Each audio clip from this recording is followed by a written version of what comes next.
कन्ने एमश्री, बड़ी बड़ी बधाई।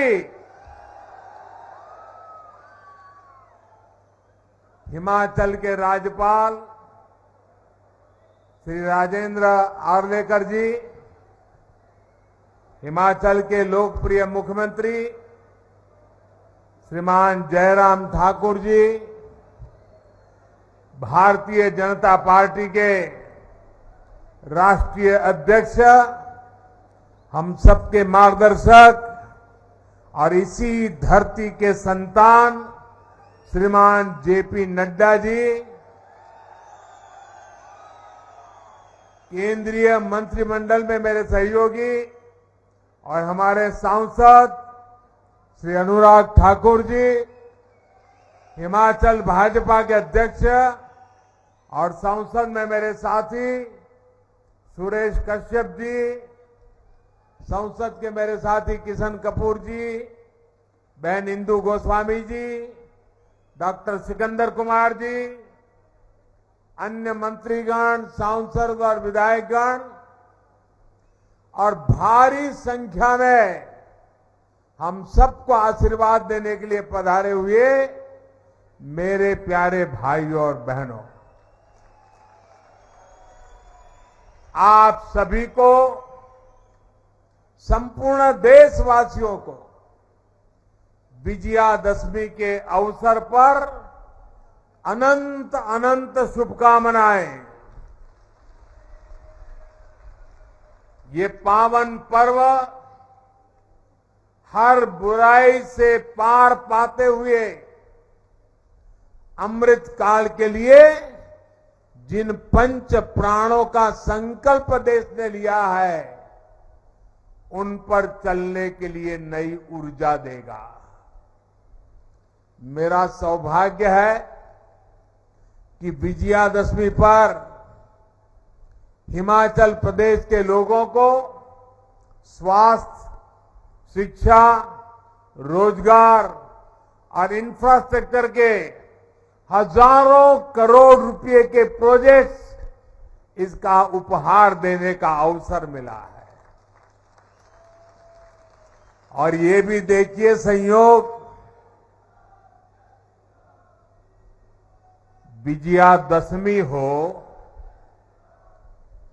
और विजय का रणसिंगा फूंकने का अवसर मिले,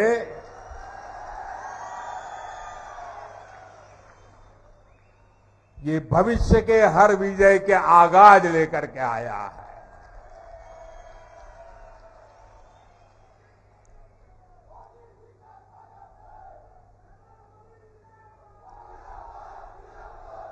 बिलासपुर को तो शिक्षा और स्वास्थ्य सेवा का डबल गिफ्ट मिला है।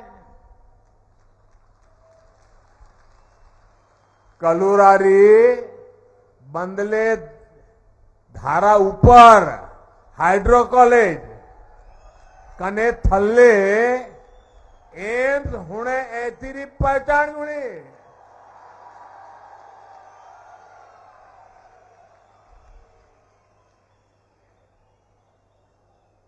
भाइयों और बहनों, यहां विकास योजनाओं को आपको सौंपने के बाद, जैसा जयराम जी ने बताया, एक और सांस्कृतिक साक्षी का विकार विरासत का साक्षी बनने जा रहा हूं। और बहुत वर्षों बाद मुझे एक बार फिर कुल्लू दशहरे का हिस्सा बनने का सौभाग्य मिलेगा। सैकड़ों देवी देवताओं के साथ भगवान रघुनाथ जी की यात्रा में शामिल होकर मैं देश के लिए भी आशीर्वाद मांगूंगा। और आज जब बिलासपुर आया हूं तो पुरानी यादें ताजा होना बहुत स्वाभाविक है। वो भी एक वक्त था कि यहां पैदल टहलते थे। कभी मैं, धूमल जी, नड्डा जी पैदल यहां बाजार से निकल पड़ते थे हम एक बहुत बड़ा रथ यात्रा का कार्यक्रम लेकर भी यहां बिलासपुर की गलियों से गुजरे थे और तब स्वर्ण जयंती रथ यात्रा यहां से होकर और वो भी मेन मार्केट से निकली थी और वहां जनसभा हुई थी। और अनेक बार मेरा यहां आना हुआ, आप लोगों के बीच रहना हुआ है। हिमाचल की इस भूमि पर काम करते हुए मुझे निरंतर हिमाचल की विकास यात्रा का सही यात्री बनने का अवसर मिला है। और मैं अभी सुन रहा था, अनुराग जी बड़े जोर जोर से बोल रहे थे कि ये मोदी जी ने किया, ये मोदी जी ने किया, ये मोदी जी ने कहा। हमारे नड्डा जी भी कह रहे थे ये मोदी जी ने किया, ये मोदी जी ने किया। और हमारे मुख्यमंत्री जयराम जी भी कह रहे थे मोदी जी ने किया, मोदी जी ने किया। लेकिन मैं सच्चाई बता दूं किसने किया? बता दो। ये जो कुछ भी हो रहा है ना, वो आपने किया है, आपके कारण हुआ है। अगर आप दिल्ली में सिर्फ मोदी जी को आशीर्वाद देते और हिमाचल में मोदी जी के साथियों को आशीर्वाद न देते तो ये सारे कामों में वो अड़ंगे डाल देते। ये तो जयराम जी और उनकी टीम है कि जो काम दिल्ली से मैं लेके आता हूं उसको तेज गति से लोग दौड़ाते हैं, इसलिए हो रहा है। और ये अगर एम्स बना है तो आपके एक वोट की ताकत है, अगर टनल बना है तो आपके एक वोट की ताकत है, हाइड्रो इंजीनियरिंग कॉलेज बना है तो ये आपके वोट की ताकत है, अगर मेडिकल डिवाइस पार्क बन रहा है तो ये भी आपके वोट की ताकत है। और इसलिए आज मैं हिमाचल की अपेक्षाओं को ध्यान में रखते हुए एक के बाद एक विकास के काम कर रहा हूं। विकास को लेकर हमने देश में लंबे समय तक एक विकृत सोच को हावी होते देखा है। ये सोच क्या थी? अच्छी सड़कें होगी तो कुछ राज्यों और कुछ बड़े शहरों में होगी, दिल्ली के आसपास होगी। अच्छे शिक्षण संस्थान होंगे तो बहुत बड़े बड़े शहरों में होंगे। अच्छे अस्पताल होंगे, वो तो दिल्ली में ही हो सकता है, बाहर हो ही नहीं सकता है। उद्योग धंधे लगेंगे तो भी बड़े बड़े जगह पे लगेंगे। और विशेषकर देश के पहाड़ी प्रदेशों में मूल सुविधाएं तक सबसे अंत में कई कई वर्षों के इंतजार के बाद पहुंचती थी। उस पुरानी सोच को और उस सोच का नतीजा ये हुआ कि इससे देश में विकास का एक बड़ा असंतुलन पैदा हो गया। इस वजह से देश का एक बड़ा हिस्सा, वहां के लोग असुविधा में, अभाव में रहे।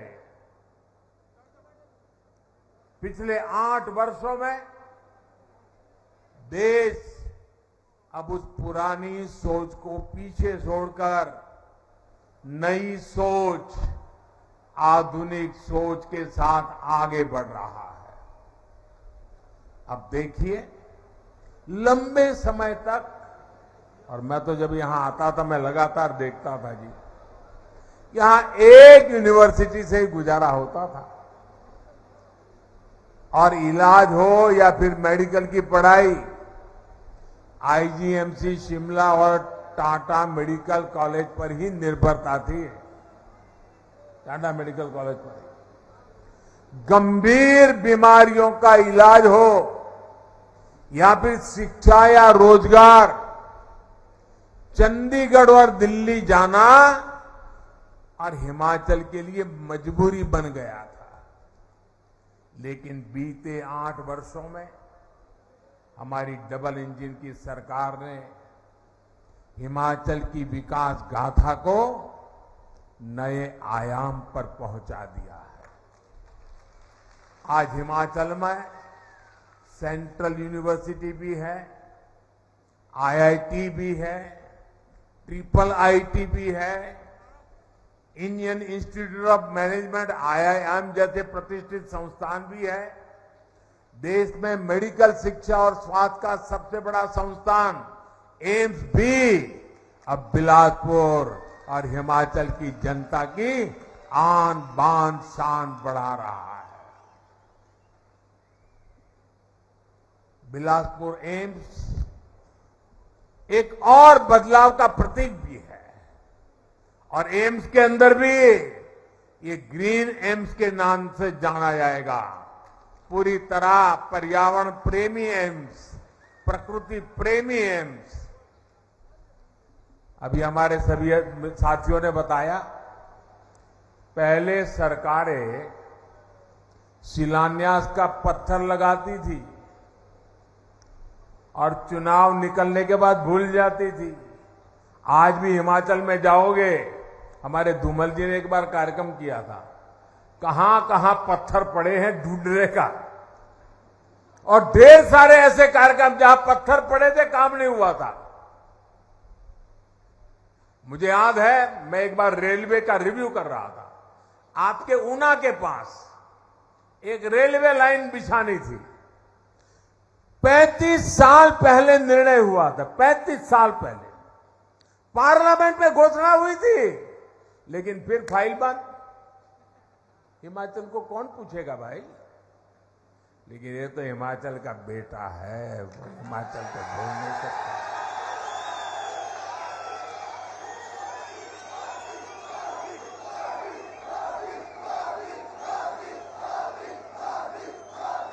लेकिन हमारी सरकार की पहचान है कि जिस प्रोजेक्ट का शिलान्यास करती है उसका लोकार्पण भी करती है।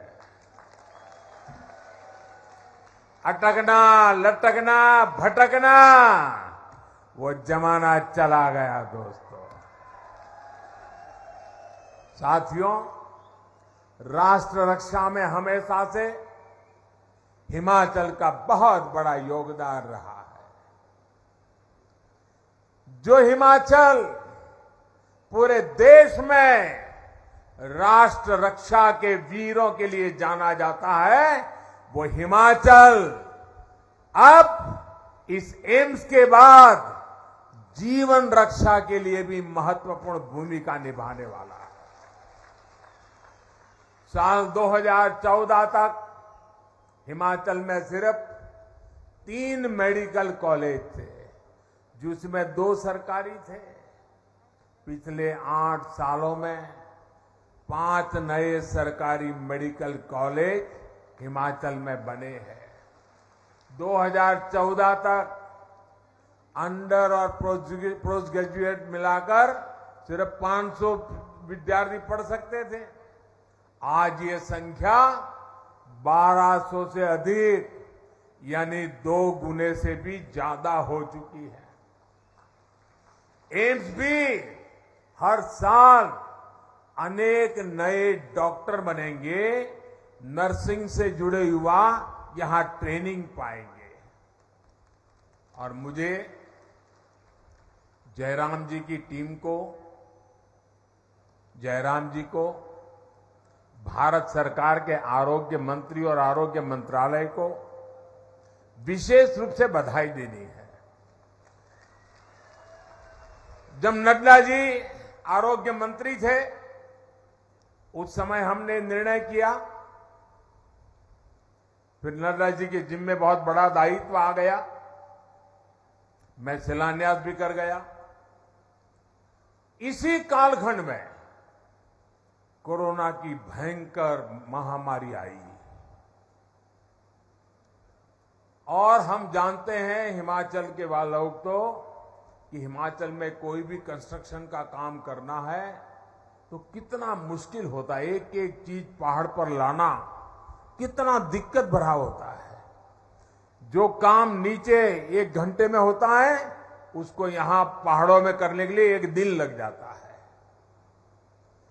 उसके बावजूद भी, कोरोना की कठिनाई के बावजूद भी भारत सरकार का आरोग्य मंत्रालय और जयराम जी के राज्य सरकार की टीम ने मिलकर के जो काम किया, आज एम्स मौजूद है, एम्स काम करने लग गया है। मेडिकल कॉलेज ही नहीं, हमने एक और दिशा में आगे बढ़े। दवाओं और जीवन रक्षक टीकों के निर्माता के रूप में भी हिमाचल की भूमिका का बहुत अधिक विस्तार किया जा रहा है। बल्क ड्रग्स पार्क के लिए देश में सिर्फ 3 राज्यों को चुना गया है, 3।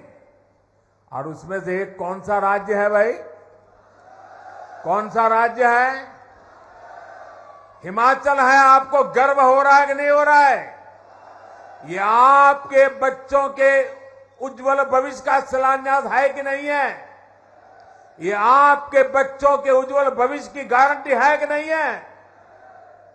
हम काम बड़ी मजबूती से करते हैं और आज की पीढ़ी के लिए भी करते हैं, आने वाली पीढ़ी के लिए भी करते हैं। उसी प्रकार से मेडिकल डिवाइस पार्क के लिए 4 राज्यों को चुना गया, जहां आज मेडिकल में टेक्नोलॉजी का भरपूर उपयोग हो रहा है। विशिष्ट प्रकार के औजारों की जरूरत पड़ती है, उसको बनाने के लिए देश में 4 राज्य चुने गए। इतना बड़ा हिंदुस्तान, इतनी बड़ी जनसंख्या, हिमाचल तो मेरा छोटा सा राज्य है,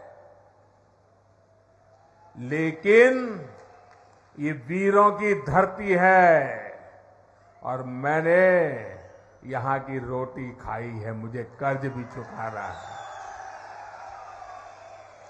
और इसलिए चौथा मेडिकल डिवाइस पार्क कहां बन रहा है? ये चौथा मेडिकल डिवाइस पार्क कहां बन रहा है? आपके हिमाचल में बन रहा है। दोस्त, दुनिया भर के बड़े बड़े लोग यहां आएंगे। नालागढ़ में ये मेडिकल डिवाइस पार्क का शिलान्यास इसी का हिस्सा है। इस डिवाइस पार्क के निर्माण के लिए हजारों करोड़ रुपए का निवेश यहां होगा। इससे जुड़े अनेक छोटे और लघु उद्योग आसपास विकसित होंगे। इससे यहां के हजारों युवाओं को रोजगार के अवसर मिलेंगे। साथियों, हिमाचल का एक पक्ष और है जिसमें यहां विकास की अनंत संभावनाएं छुपी है। ये पक्ष है मेडिकल टूरिज्म का। यहां की आबोहवा, यहां का मौसम, यहां का वातावरण, यहां की जुड़ी जड़ी बूटियां, यहां का अच्छे स्वास्थ्य के लिए बहुत उपयुक्त वातावरण, आज भारत मेडिकल टूरिज्म को लेकर दुनिया का एक बहुत बड़ा आकर्षण केंद्र बन रहा है। जब देश और दुनिया के लोग हिंदुस्तान में मेडिकल ट्रीटमेंट के लिए आना चाहेंगे तो यहां का प्राकृतिक सौंदर्य इतना बढ़िया है कि वे यहां आएंगे। एक प्रकार के उनके लिए आरोग्य का लाभ भी होगा और पर्यटन का भी लाभ होने वाला है। हिमाचल के तो दोनों हाथ में लड्डू है। साथियों, केंद्र सरकार प्रयास है कि गरीब और मध्यम वर्ग का इलाज, उस पर खर्च कम से कम हो, ये इलाज भी बेहतर मिले और इसके लिए उसको दूर तक जाना भी न पड़े। इसलिए आज एम्स मेडिकल कॉलेज जिला अस्पतालों में क्रिटिकल केयर सुविधाओं और गांवों में हेल्थ एंड वेलनेस सेंटर बनाने पर एक सीमलेस कनेक्टिविटी पर हम काम कर रहे हैं, उस पर बल दिया जा रहा है। आयुष्मान भारत योजना के तहत हिमाचल के अधिकतर परिवारों को 5 लाख रुपए तक के मुफ्त इलाज की सुविधा मिल रही है। इस योजना के तहत अभी तक देश भर में 3 करोड़ 60 लाख गरीब मरीजों का मुफ्त इलाज हो चुका है और इसमें से 1.5 लाख तो लाभार्थी ये मेरे हिमाचल के मेरे परिवारजन हैं। देश में इन सभी साथियों के इलाज पर सरकार अब तक 45,000 करोड़ रुपए से अधिक खर्च कर चुकी है। अगर आयुष्मान भारत योजना ना होती तो इसका करीब 2 गुना यानी लगभग 90,000 करोड़ रुपए इन जो मरीज लोग थे उन परिवारों को अपने जेब से देना पड़ता। यानी इतनी बड़ी बचत भी गरीब और मध्यम वर्ग के परिवार को बेहतरीन इलाज के साथ मिली है।